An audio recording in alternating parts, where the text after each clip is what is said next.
Allahu Allahu Allahu Allah Allahu Allahu Allahu Allah Allahu.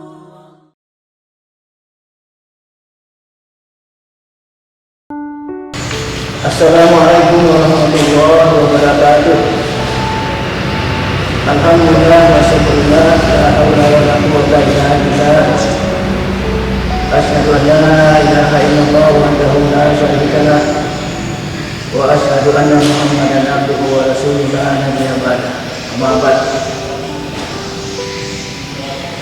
Para pendengar yang kami hormati, marilah kita senantiasa mengucapkan bersyukur kepada Allah Subhanahu wa taala yang telah banyak memberikan nikmat kepada kita. Salah satu di antara yang paling utama adalah nikmat iman, nikmat kesehatan, nikmat kesempatan dan sebagainya. Salam sejahtera untuk Nabi kita Muhammad sallallahu alaihi wasallam bersama keluarga, sahabat-sahabat, para pengikut yang setia sampai akhir zaman. Hari ini kita memasuki hari ke-24 Ramadan. Kita berharap amal ibadah kita yang ada hari ini diterima oleh Allah Subhanahu wa taala dan insya Allah akan mengantarkan kita ke pintu surga Jannatul Na'im. Kalau hari ini 24 Ramadan, berarti Ramadan ini tersisa 6 hari atau mungkin 5 hari. Mari kita berikhtiar, berniat dalam hati untuk meningkatkan amalan-amalan Ramadan kita pada hari-hari yang sisa ini. Para pendengar yang kami hormati, kami mengambil judul mempererat silaturahim. Salah satu amalan yang dibutuhkan atau yang diminta di dalam agama ini adalah bersedekah. Pada prinsipnya, kalau kita bersedekah berarti sudah menjalin silaturahmi di antara kita ini. Yang menerima pemberian merasa senang, kemudian yang memberikan bantuan juga merasa tenteram hatinya, ada kebahagiaan tersendiri di dalam hatinya. Dan ini semuanya adalah wujud daripada silaturahim. Dalam salah satu ayat surah Ali Imran 112, A'udzubillahi minasyaitonir rajim, Bismillahirrahmanirrahim. Duribat alaikum fitnatu aina ma syufu ila bihabli minallah wa habli minan nas. Jadi menurut ayat ini, firman Allah ini, kita ini semua merugi kecuali kalau kita melakukan dua hal, yaitu menjalin atau memperbaiki hubungan kita dengan Allah dan memperbaiki hubungan sesama manusia. Cuma perlu ditekankan di sini bahwa harus mendahulukan hubungan dengan Allah, kemudian mendahulukan dengan hubungan dengan sesama manusia. Tetap kita merugi seandainya hubungan dengan Allah bagus, tetapi hubungan dengan sesama manusia tidak bagus, tetap kita merugi. Begitupun sebaliknya, kita sudah berusaha sebaik mungkin berbaik-baik hati dengan tetangga, dengan sesama manusia, tapi kita tidak berbaik hati, kita tidak melakukan ibadah kepada Allah Subhanahu wa taala, itu juga kita tetap merugi. Lebih merugi lagi kalau keduanya kita tidak senang. Dalam salah satu riwayat, pernah Nabi duduk bersama sahabat, kemudian ada jenazah lewat, Nabi berdiri. Setelah jenazah yang lewat, sahabat bertanya kepada Rasulullah, "Ya Rasulullah, jenazah yang lewat tadi ini adalah jenazah orang Yahudi. Kenapa Rasulullah berdiri?" Rasulullah menjawab bahwa saya menghormati manusianya, bukan agamanya tapi manusianya.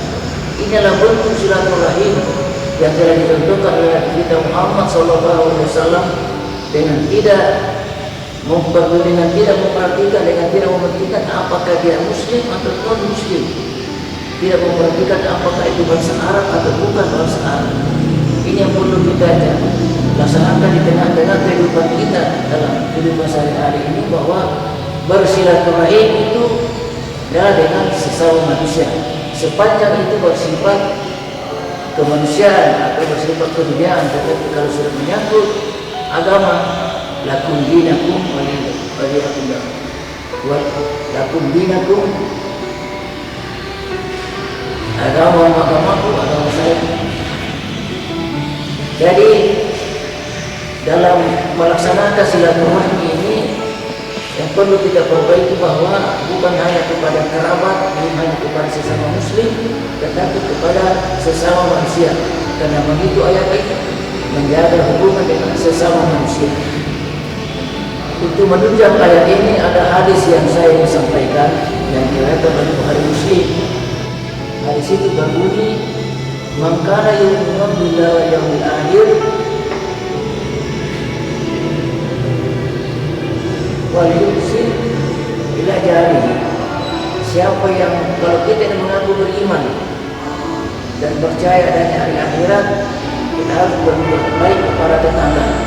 Dalam hadis yang saya kemukakan tadi, yang disampaikan oleh Bukhari Muslim, dikatakan bahwa man kana yu'minu billahi wal yukrim jarihi. Artinya kalau kita yang mengaku beriman dan percaya dan hari akhirat, kita harus berbuat baik kepada tetangga. Di sini penekanannya tetangga, jadi tidak dikatakan kepada tetangga yang muslim, tapi tetangga kita harus berbuat baik. Kadang-kadang timbul masalah hanya karena tetangga masalah kecil dan sebagainya. Dan ini perlu kita pahami bahwa tetangga sebenarnya itu adalah keluarga terdekat. Mungkin kita punya saudara, punya anak, punya adik di tempat jauh, tetapi pada saat kita mendapatkan kesusahan, maka tetangga itu yang paling cepat menghubungi kita. Lanjut dari ayat hadis ini mengatakan bahwa man kana yu'minu billahi wal yawmil akhir falyukrim jafahu.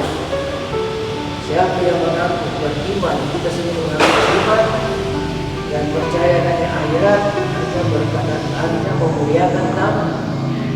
Anak keistimewaan tamu menurut agama kita. Karena tamu itu datang bersama dengan kita dan pulang meninggalkan rumah kita bersama dosa-dosa kita. Jadi alhamdulillah kalau kita ini banyak menerima tamu, berarti banyak sekali manfaatnya di dalam kehidupan kita sehari-hari. Lanjutan ayat hadis ini, man kana yu'minu billahi wal yawmil akhir faqul khairan aw liyasmut. Kita harus berkata-kata yang benar. Kalau tidak bisa diam. Ini yang sekarang masalah di dalam kehidupan masyarakat ini, karena kita sudah tidak bisa membedakan mana yang hak dan mana yang bohong. Kadang-kadang ini hari benar tapi besok salah, ini hari salah tapi besok lagi benar. Nah, ini menurut hadis ini.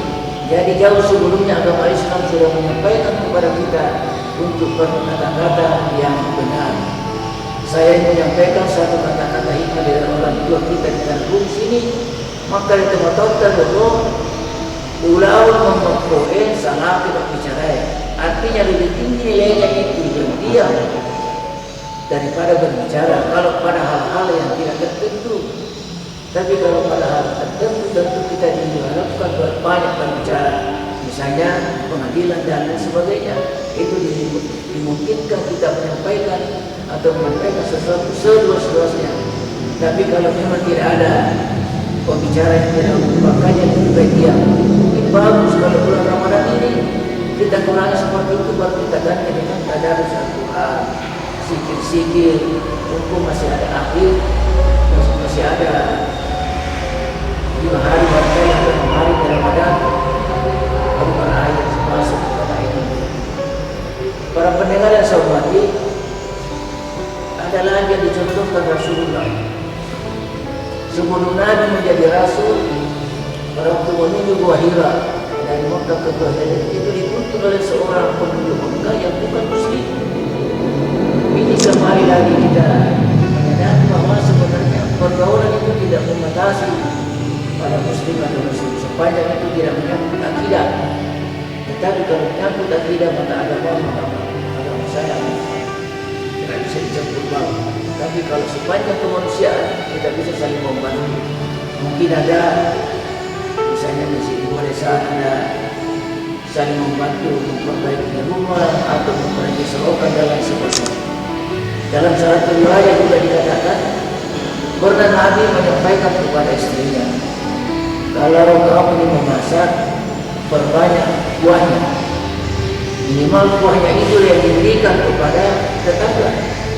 Jadi agama Islam ini sangat peduli dengan tetangga, dengan sesama manusia. Jadi kalau sekarang ini sedekah kita anjurkan, jauh sebelumnya agama Islam sudah menganjurkan seperti.